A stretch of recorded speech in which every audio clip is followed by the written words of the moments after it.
بسم اللہ الرحمن الرحیم۔ السلام علیکم ورحمۃ اللہ وبرکاتہ۔ حضرت حنظلہ رضی اللہ تعالی عنہ سے روایت ہے کہ ہم رسول اللہ صلی اللہ علیہ وسلم کی خدمت میں حاضر ہوئے۔ آپ صلی اللہ علیہ وسلم نے ہمیں نصیحت کی تو جہنم کی یاد دلائی۔ پھر میں گھر کی طرف آیا تو میں نے بچوں کے ساتھ ہنسی مذاق کیا اور بیوی سے دل لگی کی۔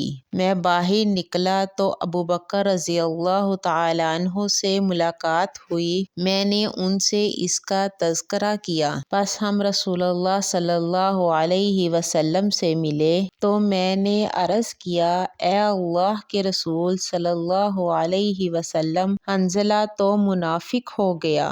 آپ صلی اللہ علیہ وسلم نے فرمایا، ٹھہر جاؤ، کیا بات ہے؟ میں نے پوری بات ذکر کی۔ پھر حضرت ابوبکر رضی اللہ تعالی عنہ نے عرض کیا، میں نے بھی ایسا ہی کیا جیسے انہوں نے کہا۔ تو آپ صلی اللہ علیہ وسلم نے فرمایا، اے حنظلہ، یہ کیفیت کبھی کبھی ایسے ہوتی رہتی ہے۔ اگر تمہارے دل ہر وقت اسی طرح رہیں جیسے نصیحت و ذکر کرتے وقت ہوتے ہیں تو فرشتے تم سے مصافحہ کریں، یہاں تک کہ وہ رستوں میں سے تم سے سلام کریں۔ حضرت ابو ہریرہ رضی اللہ تعالی عنہ سے روایت ہے کہ رسول اللہ صلی اللہ علیہ وسلم نے فرمایا، اگر مومن کو پورا علم ہو جاتا کہ اللہ کا عذاب کتنا ہے تو کوئی بھی اس کی جنت کا لالچ نہ کرتا، اور اگر کافر جان لیتا کہ اللہ کے پاس رحمت کتنی ہے